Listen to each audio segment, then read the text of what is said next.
So, Yuri, What's up, Carol? you and Flynn use the same techniques, but somehow they're different. Those are skills Yuri learned in his days as a knight. Unfortunately, he wasn't as diligent as he could have been. What are you saying? A dragon swarm like yours gives the enemy a chance to run. That doesn't mean you can throw a kick in. You're turning it into a dragon sweep. And you're Tiger Blade. What? I didn't even learn that when I was a knight. There's no need for a punch. Not for you, maybe. It's not proper. You're besmirching an ages-old technique. Come, there's no need to fight. Kids today all have their own style. Good for them. Flynn, champion of tradition. Yuri, pioneer of a new style. To be young.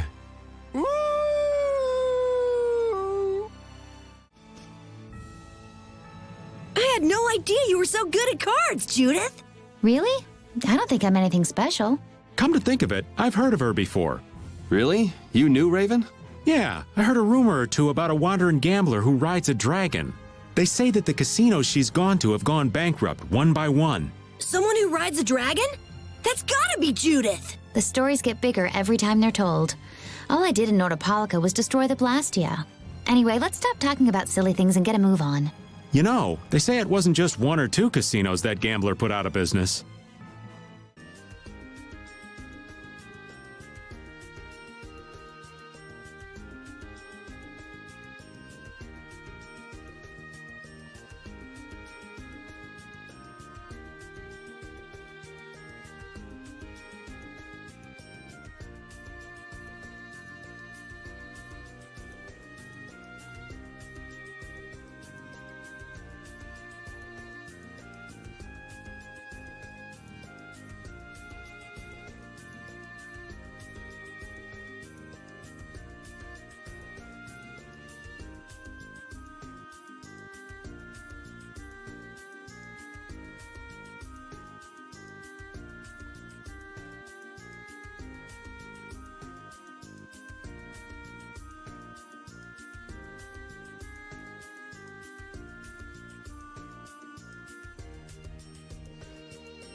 It used to be just bare land, but it's starting to look like a real town now.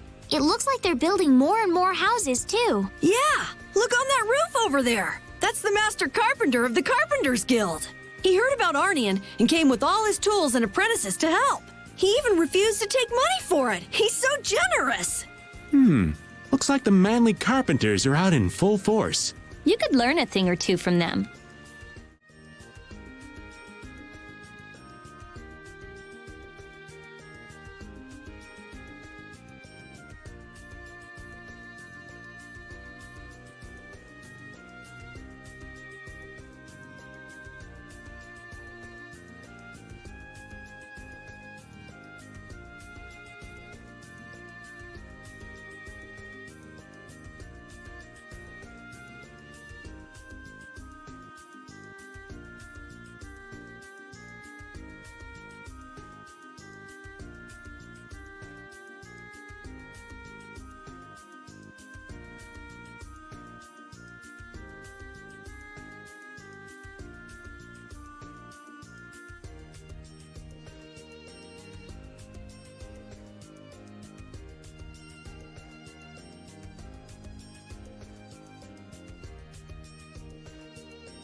Rita, you were resisting at first, but you really got into the act, didn't you?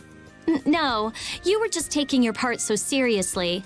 I had no choice but to follow along. Your costume was pretty cute, too. What a nice treat for all of us. Hey!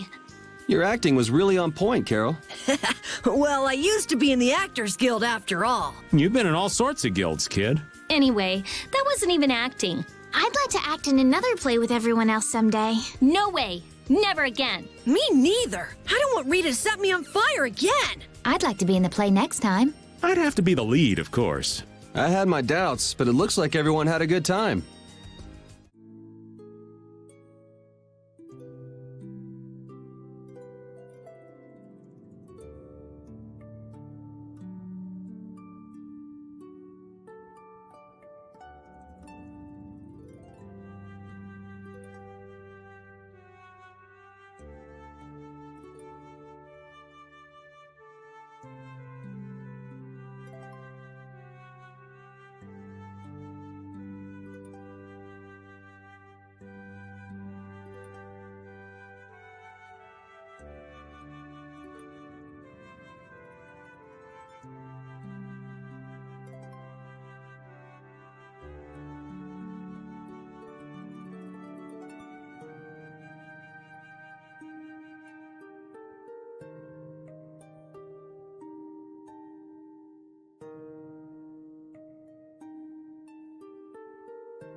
I hope everyone will accept this.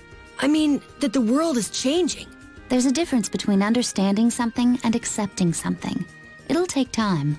But this is the only way that's left. We just have to accept it. This isn't a choice we've made freely. We had to choose it. Not everyone will welcome it, that's for certain. But, It's something we have to do.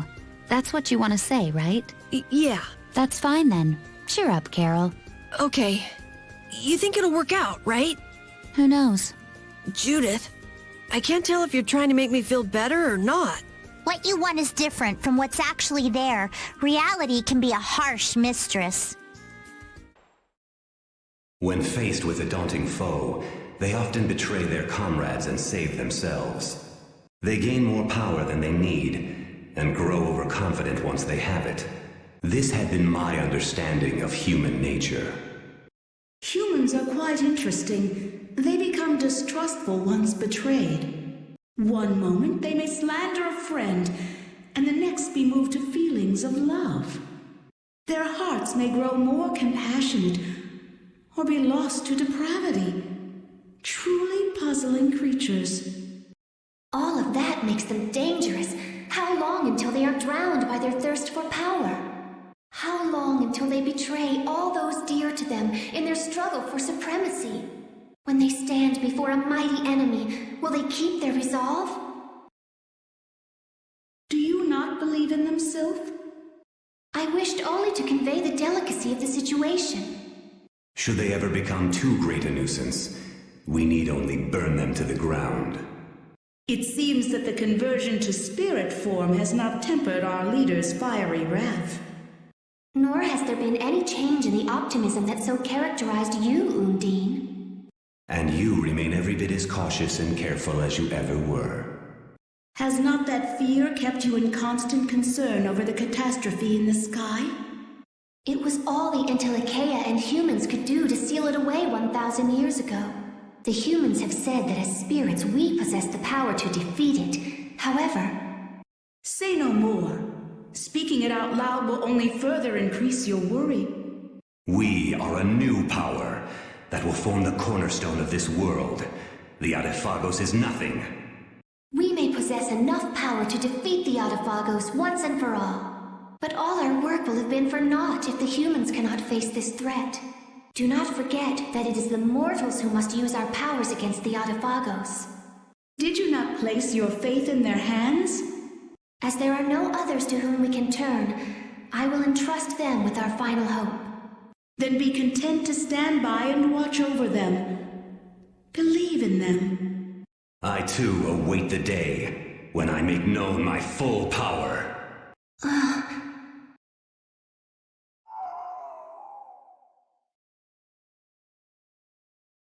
Speak, Gnome, if you have something we should know.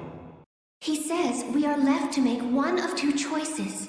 Perish along with this world, or entrust our powers to the humans. They may be fragile, but their hearts burn with a determination to live. I will stand with them. Do you mean it, Gnome? He says I too share their desire to go on living. That is the life for those who grow old and die. We must live as suits our nature. No. Like them, the oncoming catastrophe could sow the seeds of our obliteration as well. Gnome, let us too struggle for as long as we can, as the humans do.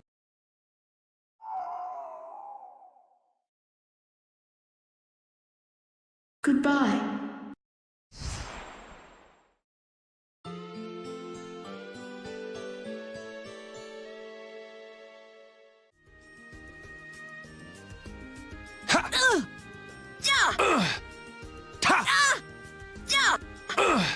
Take that! Whoa, what's the occasion? Little impromptu training session? Well, when I think about fighting Duke, I know I gotta be as strong as I can! I like your spirit. I'd expect that from Carol, but Yuri brings a twinkle to this old man's eyes to see you training. On second thought, let's call it a day. What? We were just getting started! Never fear. I think I can teach you a thing or two. You can thank me later. You're volunteering to help, Raven? You're gonna jinx him. Now, don't be like that. There's no beating an old man once he finds his stride, you know? Would you spar with me as well, Raven? Hey, well, if you both want to, I can't say no. It'll take more than luck to beat Duke after all.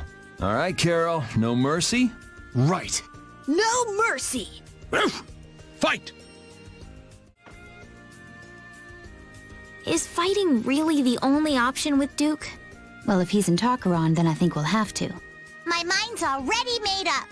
If only we can defeat the Adephagos with the spirits before he completes the formula. Do you think you'll just let that happen? As long as he's sacrificing people to achieve his aims at Tarkaron, we have to stop him. What's eating you, Estelle?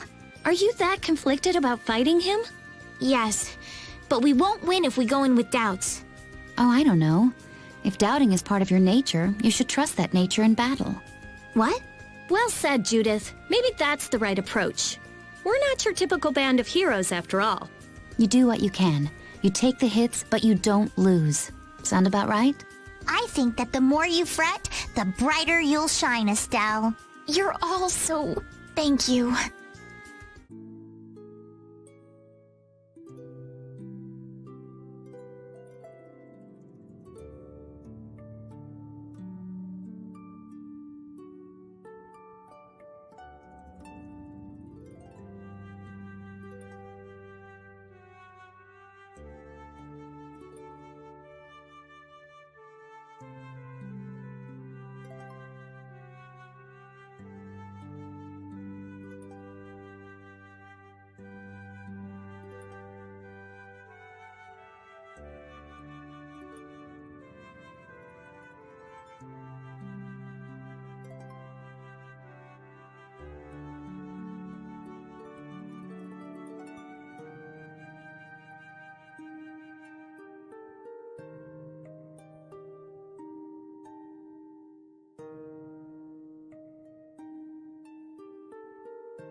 Man, Aurnion's just getting better and better.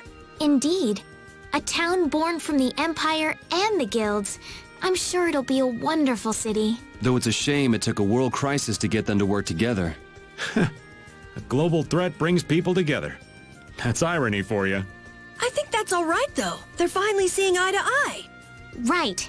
And even if they need a crisis now, I'm sure one day it'll just come naturally. Indeed, it would be a shame if this cooperation was only temporary. I hope we can return and ensure that it is lasting. Me too. We have to take care of the Autophagos first, though. Onward to the very top of Tarkaron! Oh, you're full of vim, Patty. We're gonna need a whole lot of them to take down that giant Autophagos. Just don't use it all up before we get there, okay? And with the Autophagos gone, it will be the dawn of a new world. One without Blastia. There's nothing to fear. Everyone will be able to move on even without Blastia. I'm sure of it. You saw Yoder and the people from the guilds in Aurnion, right? With them in charge, people will learn to live, even if there are problems along the way. The possibilities are bigger than a blue whale. I believe that. Even without the Autophagos, there would be no future in sacrificing life after life like Duke did. And I intend to fight at your side to guarantee a better future, Yuri. I'm counting on you.